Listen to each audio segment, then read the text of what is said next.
Le premier sens du droit du prince Andrew a été exposé par le biographe royal Nigel Cawthorne, alors qu'il affirmait que le duc d'York avait fait un commentaire snob après avoir vu une dispute éclater sur Coronation Street.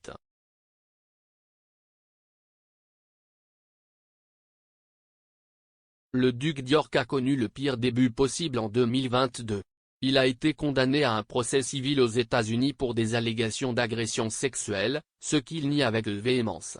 Andrew aurait agressé sexuellement Virginia Roberts Giuffre à 3 reprises en 2001 alors qu'elle avait 17 ans, bien qu'il prétende n'avoir aucun souvenir de l'avoir jamais rencontrée.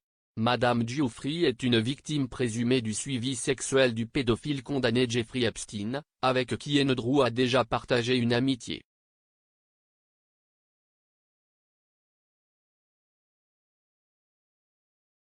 Andrew a également été déchu de ses titres militaires et de ses parrainages royaux, et n'utilisera plus son titre de RHS à titre officiel.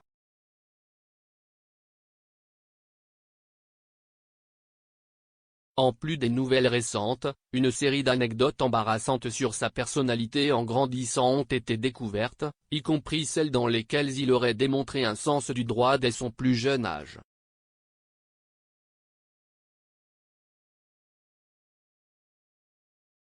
Le biographe royal Nigel Cawthorne a écrit dans le Daily Mail la semaine dernière que le personnel du palais de Buckingham avait trouvé Andrew une poignée de droite depuis le début.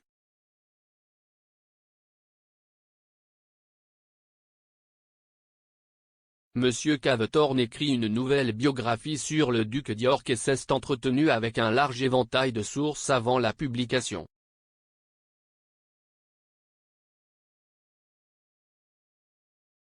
Contrairement à Charles et Anne, nés avant que la reine n'accède au trône, Andrew a été gâté avec 7 crèches dans 4 palais, des friandises somptueuses sans fin et bien plus de l'attention de sa mère.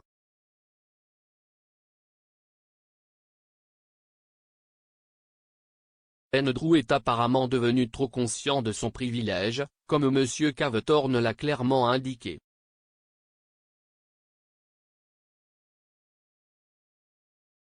Il a écrit, une fois, il a même agacé son père, pendant que la famille regardait Beth Lynch se disputer sur Coronation Street.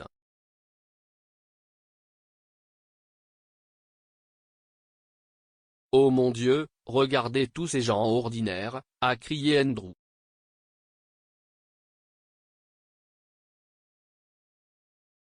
Le prince Philippe a offert une fusée à son fils préféré. S'il n'y avait pas eu des gens comme ça, a-t-il dit, vous ne seriez pas assis ici.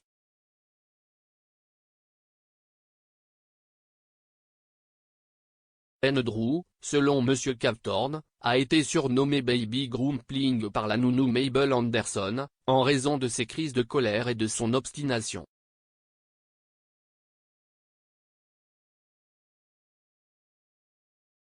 Andrew a acquis une réputation précoce de peu de tyran après avoir été envoyé à l'école préparatoire Heatherdown, selon Monsieur Cawthorne, ou de patron naturel, selon Philippe.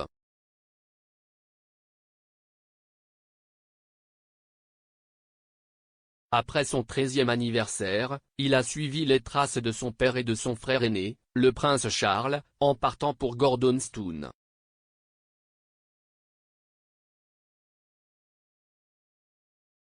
Monsieur Cawthorne a écrit, le personnel de Heatherdown, il faut le dire, n'était pas désolé de le voir partir.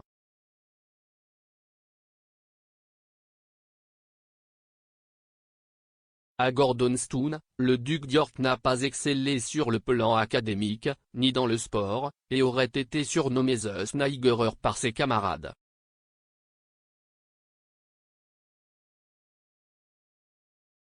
Andrew a quitté Gordonstoun avec des A-levels en anglais, histoire et économie, avant de poursuivre une carrière dans la Royal Navy.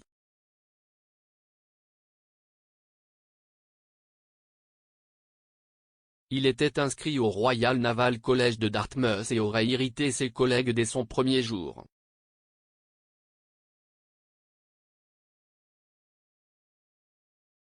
Monsieur Cawthorne a affirmé qu'Andrew était arrivé dans une nouvelle Ford Escort RS 2000, même s'il était interdit aux recrues d'avoir leur voiture sur place.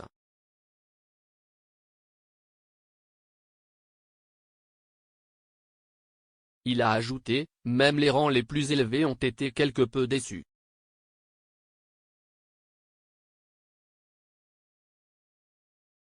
Un officier supérieur a dit un jour à l'auteur royal Andrew Morton, « Andrew est très sympathique mais il est très conscient d'être royal. Si est un peu le garçon à maman. »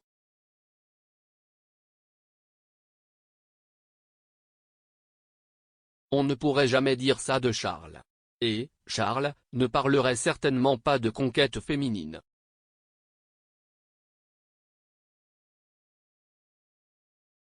Andrew est devenu une sorte d'homme à femme et a charmé une série d'admirateurs à l'époque où il était célibataire.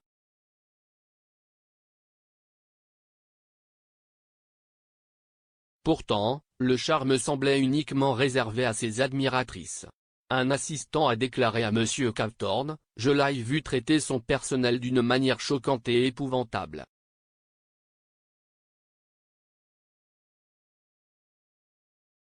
Il a été incroyablement impoli avec ses agents de protection personnelle, jetant des objets par terre et exigeant qu'ils les ramassent. »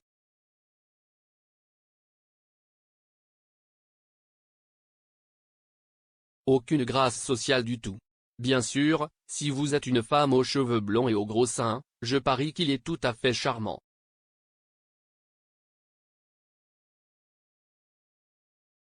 À son retour du service militaire au Malouine, Andrew rencontre Sarah Ferguson. Le couple a commencé à se fréquenter en 1986 et s'est marié l'année suivante lors d'une somptueuse cérémonie.